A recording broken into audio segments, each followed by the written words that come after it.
You know, all those leads that jumped on a sales call with your sales team and they ultimately said no. That's when most business owners give up on those leads and cast them aside. But I'm here to tell you today that you should not take no for an answer. That doesn't mean repeat the same old sales pitch you have again. It's taking a new approach and turning those no's into a yeses, and really turning up some of that hidden revenue that's kind of hidden right under your nose. So I'm Brian Czekanski. If you haven't joined one of my lives before, I help business owners, coaches, experts 10x their high ticket sales by really converting and closing all those people that fall through the cracks of every sales funnel. And one of the biggest parts of leads and the ones that I really I see the most potential in is those people that do jump on a call with your sales team and they ultimately say no for whatever reason, or they say it's not the right time, I can't afford it, any number of reasons they tell you that. So the most typically a professional salesperson is going to convert anywhere from 20 to 25% of people that join on a sales call. So you can say most of the time, they're not going to be able to convert that person to your 10K, 20K, 30K type of offer. There's any number of reasons for that. One of the reasons is they might be jumping on a phone call with somebody that's just not qualified for your offer. And I would say that's probably a good percentage of the people. They're just not the right person in front of that salesperson or right for that offer along the way. But there's certainly people that say no that, again, can be persuaded to get to a yes. But most people, what they do is, again, most business owners are kind of give up on those leads that say no. They figure that's a no forever. They're not going to turn around, or they go back to those leads and just give them the same old sales pitch again. They try and get them back on a sales call where they go through the same old script.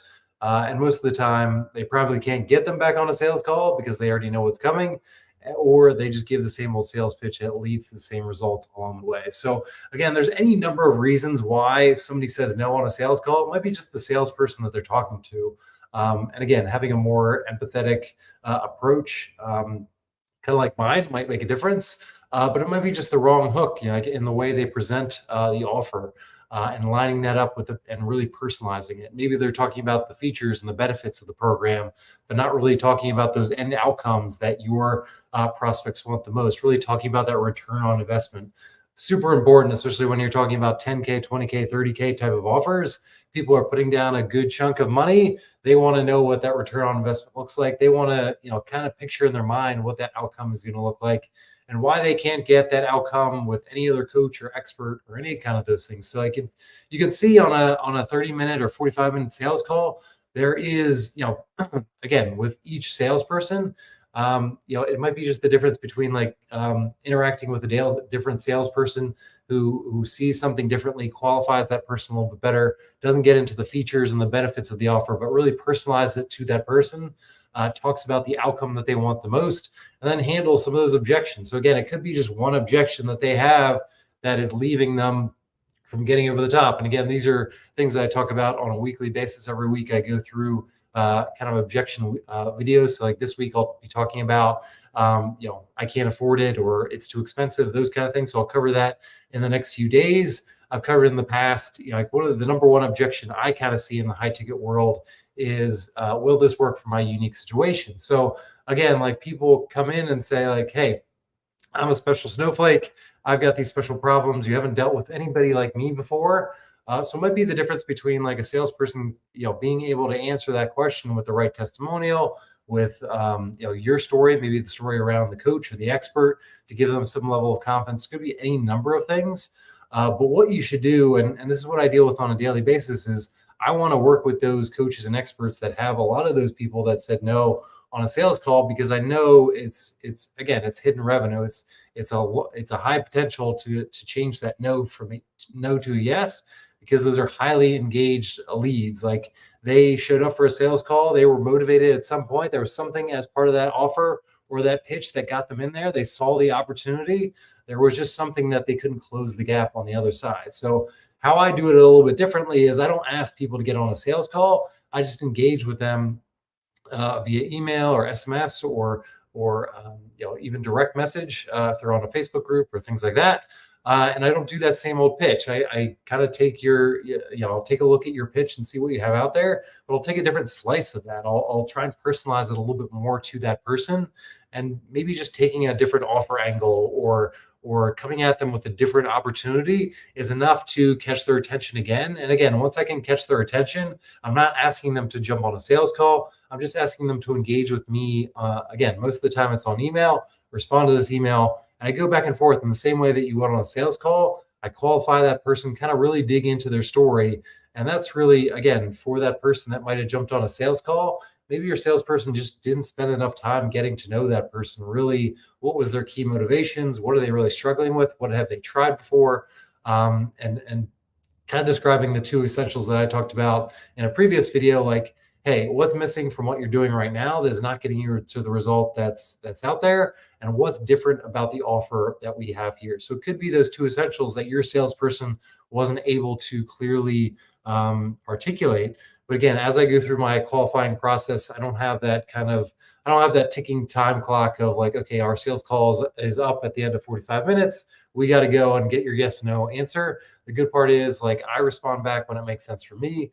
The prospect responds back when it makes sense for them. And I can really take my time, really getting to know them, getting to know their motivations, making sure that this is a high priority for them. So again, another reason why somebody might say no is just not the right time for them. Maybe they have, another bleeding neck problem. Maybe they have another priority. Maybe they have something going on in their family or work or something like that. That is just, keeping their attention, and that's perfectly fine. Maybe 3 months from now, 6 months from now, as they kind of clear that out, or as time moves on, your offer and the problem that you were able to solve for people becomes that highest priority, and they're ready to move in that. So like, that's why it's really important. Maybe right now on that day, it was a no, but the next day could be a different situation as people move through. So that's why it's important, especially in my process, where I'm constantly following up with these leads, putting new angles in front of them to re-engage them in a sales conversation, get them back into that so I can qualify them again, get to know a little bit more about their story. And again, personalize the offer as much as possible. Put those personalized testimonials, the testimonials that speak to their story and that are right for them, and that really answer those objections. And then, again, from an objection perspective, and I'll talk about this in a few days in terms of like, hey, I don't have the budget for that. This is too expensive.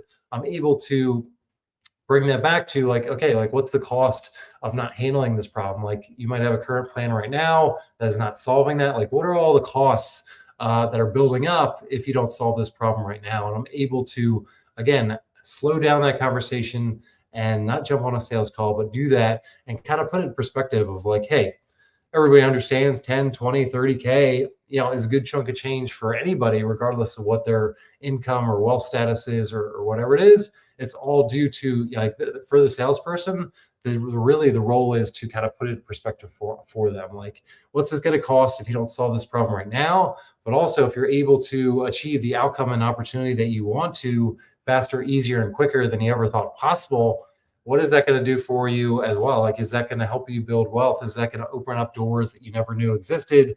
All those kind of things. So really talking through the return on investment piece as much as possible, and talking about the lost opportunities. Again, give you an example, like for a 30K marriage coach offer I did a couple of months ago.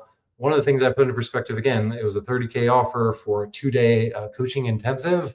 The prospect that I was talking to obviously had some, like, that's a good chunk of money. Can you give me a little bit more perspective on why I should spend this money? Like, she just kind of passed the question back to me. And again, I was happy to kind of take it back and like, okay, here's the perspective that I would have based on the background and your situation and all those kind of things. And a lot of times, like in this case, I kind of put in the perspective of like, hey, if your marriage falls apart and you ultimately have to get divorced, like, think of when you're like, think in the long term, think of when you're 60, 70, 80, and you've divorced, maybe you're remarried, whatever it is, but like, don't you want that security? Like, don't you want that peace of mind to say like, hey, I did everything that I could to potentially save my marriage?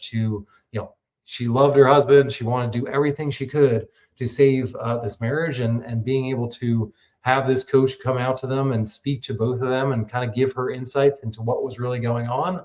was a key part of that. But putting in the perspective, the longer term perspective of like, hey, once you put down this 30K, you can easily have rest assured, you can sleep well at night knowing that you did absolutely everything to save your marriage. And if it doesn't work out, like, hey, that's not on you, but hey, you did everything possible to save your marriage in this instance, with this coach that was really focused on kind of that last ditch type of option. So that was kind of the perspective that I had. But again, being able to personalize that along the way.